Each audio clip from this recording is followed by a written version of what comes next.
Hello everybody, gonna do a live here follow-up. Just had Devin Davis and Les Michaelson there. They both shot live right at the gates, did the walkthrough. I followed Devin Davis through the whole thing. Then I switched over to Les, got a real good shot of the police. So I didn't see any respirators, so there's no way with the police that I saw in that whole crowd. I can identify the cartridges. I guess that's one good thing about being a Boilermaker is that we go through every cartridge that's ever been crafted for respirators, and there are, if you're talking about a virus, respirator cartridges for that, and then there's also respirator cartridges for tear gas, so I would have been able to identify those. Didn't see any of that in the footage I saw. Got a great shot from both of them. I've shared those videos live. I haven't seen the earlier videos, but if those are the masks the police are wearing, there's absolutely no protection there for tear gas or COVID-19 really. So it's kind of silliness, to say the least. That's what people don't understand. The virus can only be blocked, truly blocked, by actual respirators, fit, mask, tested, and of course the proper cartridges for that. So we got other things I saw there. Multitude of police. I grew up in that community, been there my whole life, dealt with police and all kinds of youthful things of the area. Stony Plain, Spruce Grove, the Golden Spike Crime Watch, all the way to the sheriffs, provincial sheriffs, that are absolutely the Premier's police. And guess what tactical gear we see at that church today? I had a great view. People are trying to tell me, oh, the stripe and the pens. Oh, no, it's federal police. Multitude of tactical uniforms belonging to Spruce Grove RCMP, Stony Plain RCMP, sheriffs right out of the province of Alberta. They have a main dispatch actually not too far from Grace Life Church. You go down 627 all the way up to Anthony Henday. You'll find there's a massive division for sheriffs right there. They patrol up and down that highway all the time. Anyone who's ever worked at the old coal plants out there and been pulled over by a sheriff, they're absolutely out of that facility. So that's where all the officers that I see in the tactical gear of those communities. It's provincial RCMP. People have to get this right too. This isn't Justin Trudeau's police. It's absolutely leases through the municipalities. That's how RCMP work, and the province. I've published intensely on, just for the province of Alberta, all the arrangements, what's federal, what's provincial, and what's municipal. And I can tell you which communities are what. I could just see it in the tactical gear alone, which RCMP stations those officers come out of. Just in the front row, probably a good 30 officers I could see. And of course, they're all down the fence. I didn't get a good look at them or their tactical gear. But what I see up front and up close, in as it is, officers just wearing regular masks. Won't protect for tear gas, wouldn't really protect for a virus, so to speak. It's silly, and in time, a lot of people are going to realize this. I'm in nuclear, and things can go through certain things at different rates as you get into the microscopic world, and viruses are very small. They can pass through those masks. They don't protect you. There's gaps in them, everything else. Does it help? Well, possibly. For fluid out of your mouth, but it's not going to absolutely stop a virus. As we know, it's transmitted on planes. They know this. Freedom of movement is the issue, not really remote rural Alberta in farmland community.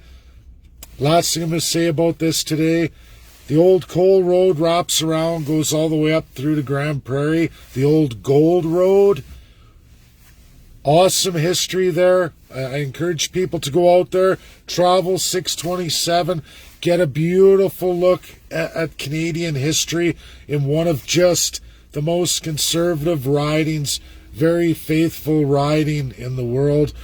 Catholic, Lutheran, Christian denominations. It goes right through that whole area, all the way up the old Gold Road to Alaska. Massive, massive history. Those going out to visit there, go take a trip out there. Check out that church. Go on 627.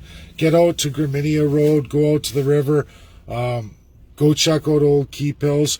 If you want to keep going, those people who came down from Grand Prairie. It is a really heartfelt part of Alberta that a lot of even Albertans don't know. But you travel that, and you'll find out it's pretty amazing, rich history. And it's sad, it really is. Big cities now, Calgary and Edmonton versus rural Alberta.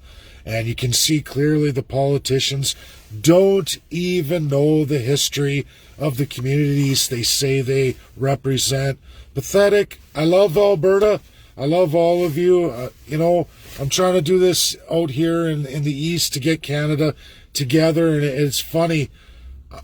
It's all the same across Canada. Big cities thinking that they're somehow better. They know so much better. I still see the filthy, communities here in Toronto area, and I think, man, nothing like the clean rural communities. It's pathetic that one group will throw the other group under the bus, and they don't even know their history, don't even know the people.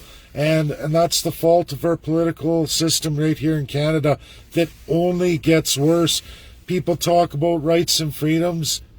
They don't even know the difference between a civil right, a charter right, and then they don't even know what's absolutely enshrined over those rights in international law. 3 distinct differences, but where the power comes from and who is usurping it is absolutely your politicians. 0 rules of governance, and because of our crown system in this constitutional monarchy, government and civil society only get stronger. The burden on taxpayers only grows every 4 years. Every time you elect another party, they just add to the bludgeoning growth against the taxpayers. More and more. I can roll all of it out. I will roll it out. This week, it's exciting. 2 other federal leaders, going to be meeting with them. We're going to see if we can iron something out for all of you. And we'll see what we can get together. There's so much education that has to go out. It's so important for people to see that there are distinct differences in every community, that rural Canada is just as important as the big cities, and that is cemented in law. But the politicians at will decide arbitrarily, whether that's federal or absolutely provincial, in division of powers in this very limited constitution. You will see that they will pick up that crown anytime they like, place it on their head, and arbitrarily take from all of you any time they want. And until we address federal constitutionalism or absolutely designing provincial constitutions that we don't have, not one province or territory has, 0 protections for any of you, it has to come forward. It's time to evolve. Evolution, not revolution. Respecting communities, respecting differences, and enshrining the powers of the people forever, constitutionally. That's what has to be done. Otherwise, you can take your addressments of racism, all these different rights, and just throw them away, because it'll never be addressed. Not truly, because it's subject to just a few. That's it. That's all we have in Canada. Very autocratic. And people need to be awoken to this. Doesn't matter if you're religious or not religious. Doesn't matter what you value, you don't value. You want a pink house and your neighbor wants a red one or a brown one or a blue one. That's fine. That's how it should be. People should have the individual right without hurting the other person beside them. Respect the differences. And we are turning autocratic, and everybody knows it.